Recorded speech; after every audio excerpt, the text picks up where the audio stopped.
Bon, cette semaine est évidemment pas par hasard. On reprend les cours avec la Parashat Shmini qui est aussi Parashat Para. Et on va étudier, donc on va reprendre notre étude sur le livre du Rav Botchko. Et on va voir un texte, on dirait qu'il a été écrit pour les événements. C'est ça la force des Talmid de Chachamim, c'est d'écrire des choses qui traitent de l'actualité la plus urgente. Les Shabbat Parashat Para, Sod Habriya Be'efer Hapara, le secret de la création qui se cache dans les cendres de la vache rousse. Biyot ha'adam be'oel amet, o bemagao bo, alulot kol marchevotav leishtabesh.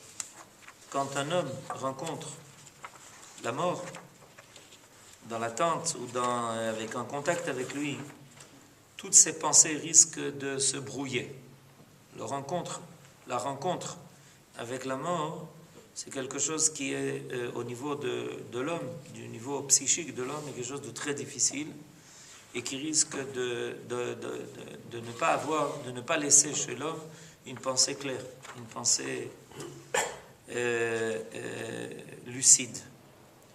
Ine mutal kan guf bli neshama.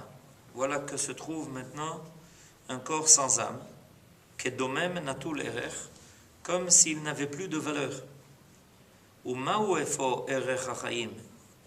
כאשר כל האדם כציץ נובל וחייו כאבק פורח. Et qu'est-ce que vaut véritablement la valeur de la vie? Qu'est-ce qu'est la vie? Quand un homme ressemble à une plante qui finalement dépérit, et sa vie ressemble à une poussière qui s'envole. C'est-à-dire que la rencontre avec cette situation terrible qui est la mort, c'est une rencontre qui amène l'homme à se poser de très graves questions sur la valeur de sa propre vie. Pourquoi? Parce que la valeur de la vie se mesure par sa capacité d'être continue. Si on pense à la vie dans son essence, ça devrait être quelque chose qui ne peut pas s'effacer. Dans son essence, la vie appartient au domaine de l'éternité. En effet, l'homme reçoit la vie. C'est comme ça qu'on appelle, quand quelqu'un naît, on dit il a reçu vie. Recevoir la vie, ça veut dire que la vie existait avant que l'homme ne naisse. Si on dit qu'on reçoit la vie, ça veut dire que la vie était déjà présente, elle existait, et l'homme l'a reçue. Donc, elle ne débute pas avec la naissance de l'homme, elle fait partie du domaine de l'éternité. Et la mort semble briser cela. Alors ça amène l'homme à se poser de très graves questions sur ce qu'est la vie, qu'est-ce qu'elle vaut, si elle est capable tout d'un coup de disparaître, de s'effacer. Oulai, achen kedivre kohelet, motar haadam mina behema ain, ki akol havel. Vous savez que Kohelet, c'était l'Ecclésiaste, le roi Shlomo, a rédigé ce livre-là sous forme en réalité de questions que l'homme se pose. Et évidemment, le but du livre, c'est d'amener des réponses. Les réponses de la Emouna. Sauf davar, akol nishma, et Elohim yera, et mitzvotav shemor, ki ze kol adam. Mais le livre de Kohelet est rédigé comme ça. Il est rédigé comme les questions graves, cardinales, que l'homme se pose dans sa vie. Alors, une des questions qui apparaît dans le livre de Kohelet, au chapitre 3, c'est cela. Est-ce qu'il n'y a pas de différence entre l'homme et la bête? Et que tout n'est que vanité? C'est-à-dire que finalement, quelle est la question qui est supposée dans ce que Kohelet met dans la bouche de l'homme? C'est qu'il n'y a pas de différence. Finalement, les deux aboutissent au même résultat. Voilà qu'un homme qui est une créature élevée, néanmoins, sa fin semble ressembler à la fin des autres créatures. Alors en quoi la vie de l'homme est différente de la vie des autres créatures? Ve'etzem ha'machshava azot, ha'irur al afsut ha'chayim, היא המביאה לידי טומאה. כי הטומאה אוחזת בכל הזמני והחולף, בעוד משכנה של הטהרה הוא בנצח. Et dit le Rav ici quelque chose d'extrêmement profond. C'est que quand on est en contact avec la mort, ça amène une impureté. Okay? C'est le but de la paradouma. Le but de la paradouma, c'est de purifier l'homme de cette impureté. Or, le Rav dit ici que l'impureté la plus grave, c'est cette impureté qui atteint la pensée de l'homme. De croire que la vie n'a pas de véritable valeur. C'est ça l'impureté. C'est-à-dire que quand l'homme rencontre la mort, se passe en lui un zazoua, quelque chose de terrible. Cette idée que finalement tout ne vaut rien, tout n'est que vanité. Et pourquoi? Parce que la définition de la Touma, c'est de croire que le monde n'est que provisoire. La Touma est attachée à tout ce qui est provisoire, à tout ce qui est zmani, qui n'est pas fixe, alors que la tahara, la pureté, est attachée au principe de l'éternité. Dans l'éternité, c'est comme les eaux. L'eau qui coule est une eau qui est pure. Une eau qui s'arrête de couler et qui stagne sur place, tout d'un coup est une eau on ne peut plus la consommer, inconsommable. C'est-à-dire donc la touma, c'est une définition extrêmement importante, ce qui est ici amené. La définition de la touma, c'est ce qui est provisoire, ce qui n'est pas attaché à quelque chose qui se continue, alors que la tahara est attachée à l'idée du netzach, à l'idée de l'éternité. Ve'alken, taharato shel tmeh met, beme efer apara aduma. Et c'est pour ça que la purification de celui qui s'est rendu impur par le contact avec la mort, par l'intermédiaire de la vache rousse, par les cendres les cendres de la vache rousse, et ubetocher nigla lo mashu misod abria, shekiyumo shel achomer mitafsher rak mikoach haruach hashochenet bo, אך כשהחומר קלה, אין הרוח עובדת. Toute l'idée de la purification de cette impureté qui s'attache à l'homme qui rencontre la mort, c'est que avec la disparition de la matière, reste présent complètement le contenu de ce qui a fait vivre cette matière. C'est-à-dire l'esprit qui était présent et l'idée divine qui habitait ce chomer, qui habitait cette matière. C'est toute l'idée, c'est tout le principe de la purification de cette touma. C'est que l'homme prenne conscience que l'essentiel ne disparaît jamais, que l'essentiel reste complètement présent. On va dire peut-être plus que cela, que la présence de l'essentiel va se renforcer. Tant que l'essentiel était enfermé dans la matière, alors la matière était la contingence de son apparition. Mais à partir du moment où la matière n'est plus présente, l'essentiel est libre de cette contingence, est libre de ses limites, et donc va s'affirmer beaucoup plus. Ve'anegia besod ha'amok hazeh mitbareret derer sidrei ha'maaseh. Et c'est pour ça qu'il y a un ordre très précis dans la façon de purifier celui qui s'est rendu impur de cette impureté. tout le processus de la purification de celui qui était impur par l'impureté de la mort, et comme on l'apprend dans la paracha, donc de la paradouma, et il y a tout un procédé qu'il faut respecter et qui va donner la conscience de ce dont on vient de parler, que l'essentiel donc est présent. Alors il explique, Notlim ha-kohanim, ze ha-soref et ha-para veze ha-metaer et me'amet, mishloshet yesodot ha-havaya, chai tzomer vedomem, ki el srefat ha-para mashlichim etz erez, ve'ezov, ve'gizat tzemer, svua be-shani tolaat, ve'tefer ha-srefa, notnim ba mai. Les Kohanim, d'abord, premièrement, le Rav ne le dit pas, mais il a quand même rappelé ce principe-là, que tout ce processus de purification, d'abord, exige la présence des Kohanim. Et pourquoi? Parce que les Kohanim sont précisément ceux qui doivent rester purs de toute impureté.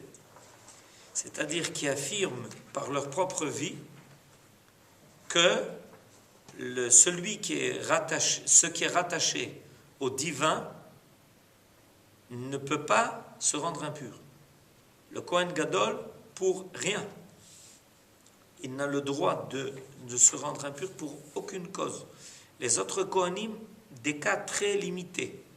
C'est-à-dire que les Kohanim sont au sein du peuple les dépositaires du principe de la vie, qui est intouchable, inattaquable, qui font que les Kohanim doivent faire très attention de ne jamais se rendre impurs, parce qu'ils doivent précisément rappeler au peuple qu'il y a un noyau dur de la vie qui n'est jamais attaqué.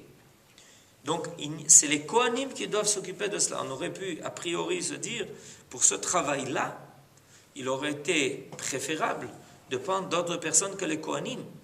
Mais ce sont les Kohanim qui doivent rappeler cette idée-là.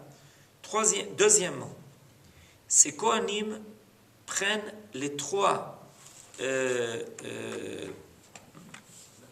yesodot, c'est-à-dire les éléments premiers de la création, qui sont ce qui est vivant, ce qui pousse et ce qui est minéral. Le minéral, le végétal et l'animal. En effet, il y a la vache rousse qui va être brûlée, l'animal, mais l'Adam doit jeter une branche de cèdre et d'hysope, hysope, c'est presque les mêmes mots, hysope, c'est les mêmes mots. Et on doit jeter aussi un morceau de laine qui a été coloré par le sang d'un ver qui donnait une couleur rouge. Et on devait tout ça mettre dans de l'eau. Donc tous les éléments de la création étaient réunis par les Kohanim, c'est-à-dire ce n'était pas seulement les cendres de la vache rousse, mais les autres éléments aussi étaient réunis. Ensuite, les achar asrefa notar akol domem. Et tout ça a été brûlé ensemble et devenait que minéral. Ça fait partie du minéral. Ve'ulam davka ata kaasher akol kvar saruf vecharuch venatul erech. Donc on a pris tout ce qui était vivant et on l'a rendu à cet état où il n'y a pratiquement, il n'y a plus de vie. Davka mikan tachel taharat chayav shel adam mitumat mavet. C'est-à-dire qu'on ramène la création à son niveau le plus élémentaire et de là-bas, la personne retrouve l'idée de la vie. Pourquoi ce processus-là?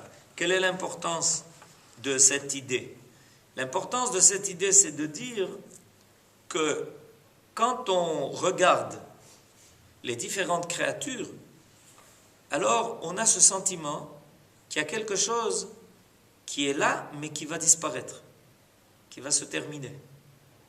Alors, la Torah réclame de prendre tous les éléments de la création, de les ramener à l'état premier, qui est l'état fondamental, et de dire, sache qu'à partir de là, la vie peut renaître. L'homme va se purifier. C'est-à-dire, toi pour toi, tout ce que tu vois, c'est éphémère. Eh bien, on va tout réduire. C'est comme en mathématiques. On réduit tout au dénominateur commun le plus élémentaire. C'est comme ça qu'on fait quand on veut racoler les équations l'une à l'autre. Alors on trouve le dénominateur commun le plus élémentaire et grâce à cela on peut ensuite faire des additions. Alors on réduit tous les éléments de la création à leur dénominateur commun le plus élémentaire et à partir de là on va purifier en disant regarde tu vois tout va reprendre vie. Par ton intermédiaire tu vas être aspergé de cela et ta vie va reprendre son cours le plus fort.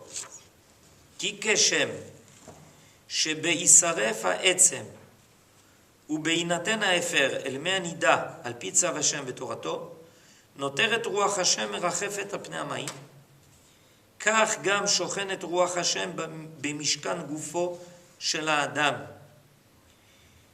Alors le Rav ici nous ramène à l'état premier de la création. Qu'est-ce qui est marqué au début de la création? Au début de la création, il est marqué que Veruach Elokim merachefet al pnei hamayim. C'est-à-dire, quand tu regardes la création, à ton niveau, c'est un seul élément. Cet élément, c'est l'eau. C'est ce qu'il y avait au début de la création. L'eau recouvrait le monde entier. D'accord? Donc, il y a un élément ici qui est premier, qui est l'eau.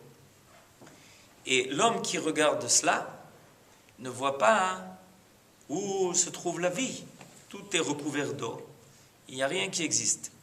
Ça s'appelle Khatat. C'est l'eau dans lequel on va mettre les cendres de la paradouma. Mais, qu'est-ce que nous annonce la Torah? Qu'il y a un souffle divin qui vole au-dessus de cette eau. Veruach Elokim merachefet al pnei hamayim. Alors c'est exactement ce qu'on est en train de dire à celui qui vient se purifier, en lui disant tu vois tout a été réduit en cendres, tout maintenant va être mêlé à l'eau, tu ne vois pas dans cela vie, mais sache une chose, c'est qu'au-dessus de tout ce qui maintenant a été réduit en cendres, il y a quelque chose qui est capable de donner vie, parce que ce Ruach Elokim, il n'a pas été dépendant de la matière. C'est ce qui est marqué au début de la création. Bereshit bara Elokim et hashamayim ve'et haaretz, ve'haaretz hayta tohu vavohu v'choshech al pnei tehom, ve'ruach Elokim merachefet al pnei hamayim. C'est-à-dire que Ruach Elokim, c'est le côté divin de la création qui est au-dessus de la matière. Merachefet al pnei hamayim. Il est au-dessus.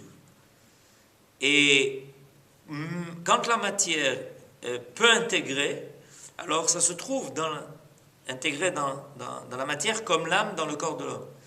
Mais quand la matière ne peut pas l'intégrer, le Ruach Elokim est toujours là. Veruach Elokim merachefet al pnei hamayim. Quand Dieu a décidé de donner à la création sa forme, le Ruach Elokim va pénétrer la matière et va lui donner vie et va commencer à lui donner forme. Mais il faut savoir que ce Ruach Elokim, il est indépendant. Il est indépendant des eaux. Umerachef al pnei hamayim. Alors c'est l'idée qu'on est en train de faire apparaître. On lui dit, regarde, tout a été réduit, il y a de l'eau ici qui recouvre tout, les cendres ont été mélangées dans l'eau, mais au-dessus de cela, il y a Ruach Elokim. Ruach Elokim de celui qui a quitté le monde de la matière, ce Ruach Elohim est présent. Il est là. Ne te laisse pas impressionner par le fait que tout a été réduit en cendres. Sache que Ruach Elohim merachefet al pnei hamayim. Et c'est pour ça que cette eau a la force de purifier, parce qu'elle a la force de ramener l'homme à l'idée que Ruach Elohim n'était pas dépendant de cette matière qui a disparu. Im ehia ha'adam et gufo ve'et chayav beruach kol yemei cheldo. הרי גם אם ימות גופו, תיוותר הרוח אשר בו. נשמתו, שהיא חלק אלוקה ממעל, חיה לעולם.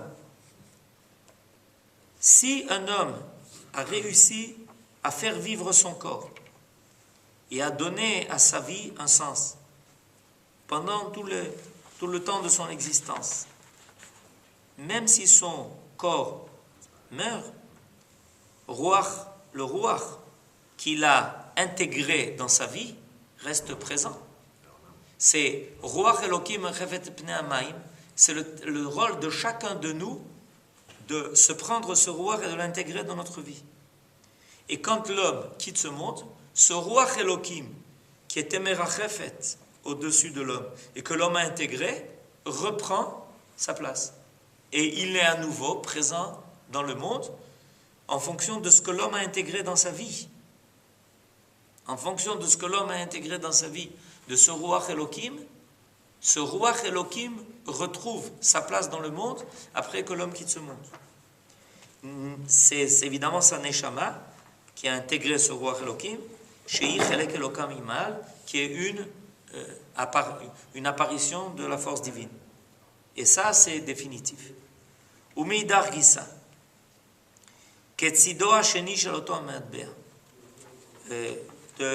À nouveau, en ce qui concerne la deuxième face de la monnaie, de la pièce, Im nidme la adam shesara mimeno haruach ki shoehu beoel hamet ve'karev el hamavet וחווהו את אפסות החיים ואת היות האדם בן רגע כדומם, ככלי אין בו חפץ, הרי יבוא הפר פרה ויתרעהו.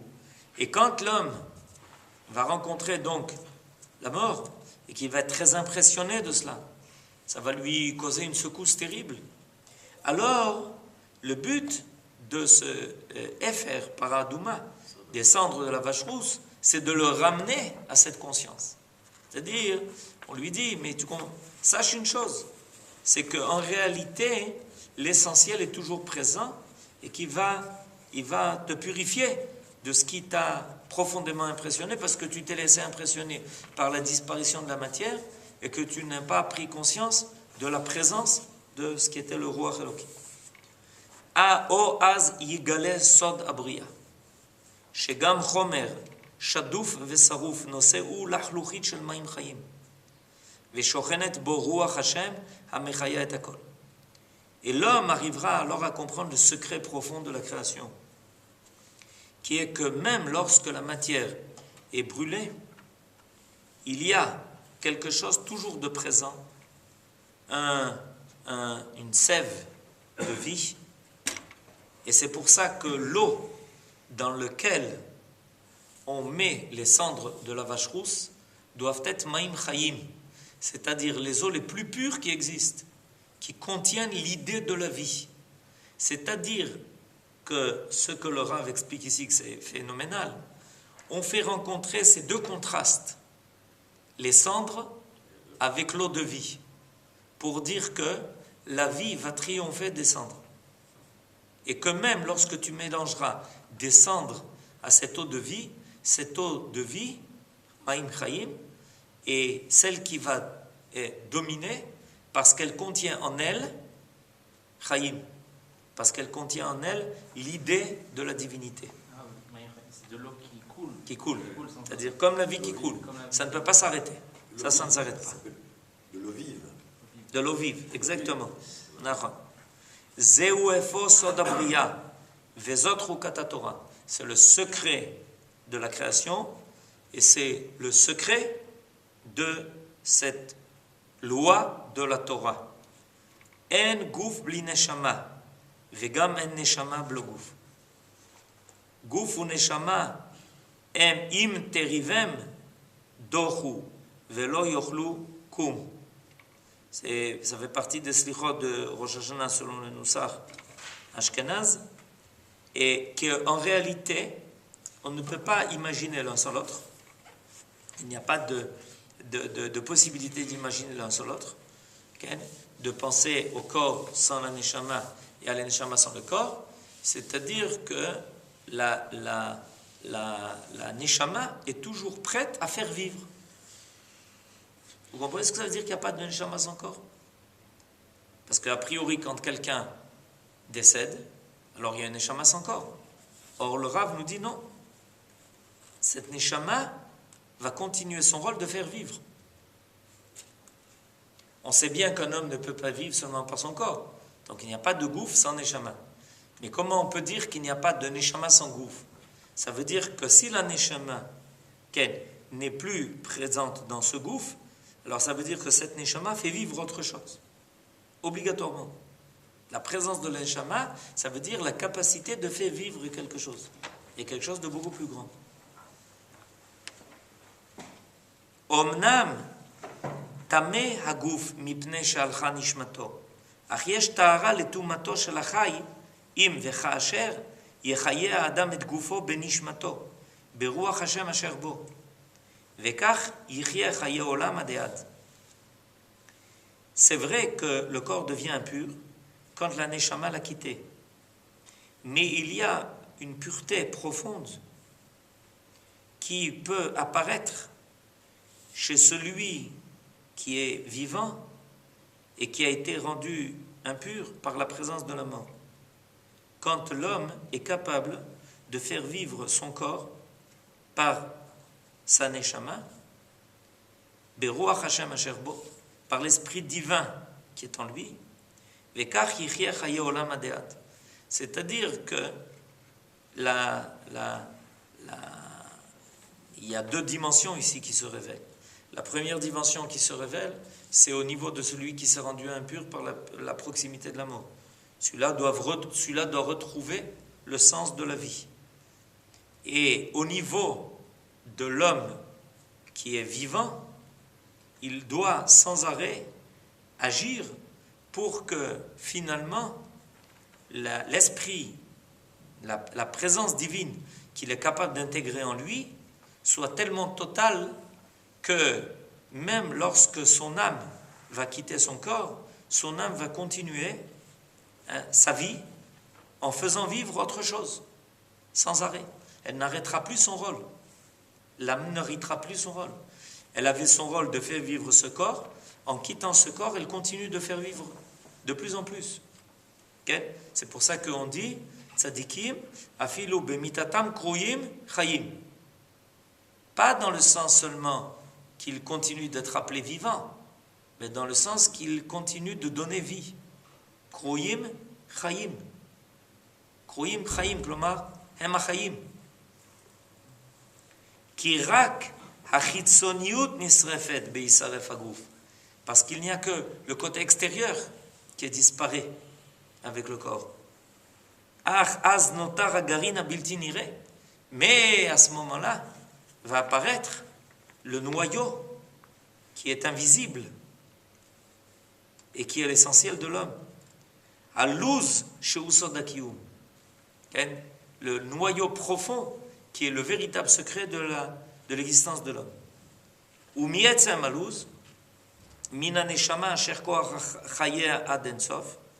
Et de cette force-là, de cette âme qui a une vie éternelle, ta'ale hateila l'Hashem el olam, s'élèvera une louange pour Dieu encore plus grande.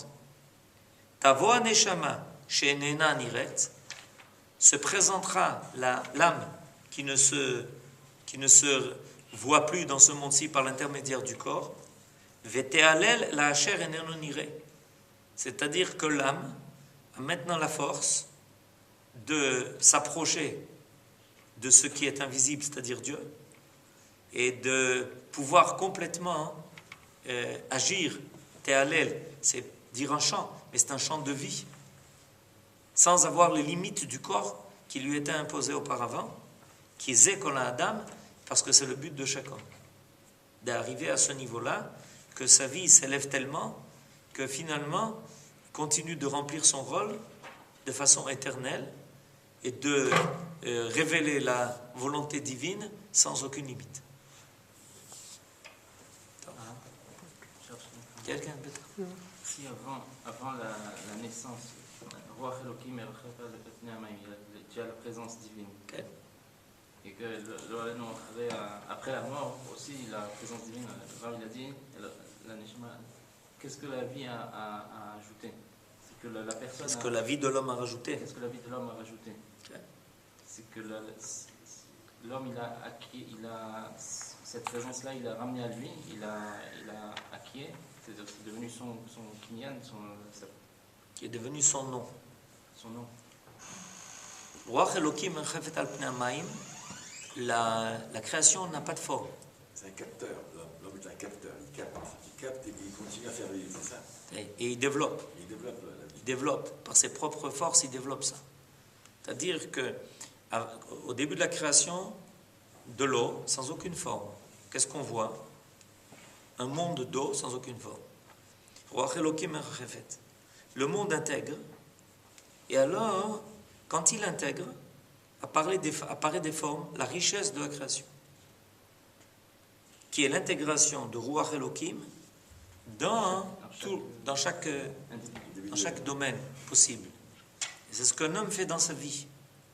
Alors, tout d'un coup, Ken, c'est plus seulement une Neshama Kolelet, mais c'est une Neshama qui, on va dire, a fait du chesed, qui a étudié la Torah, qui est un tzaddik, qui a fait du Kiddush Hashem, etc. Et tout ça, ça prend forme. Et ça, c'est la Teilat Hashem Yedaber Pi. Kol Aneshama Te'alelia.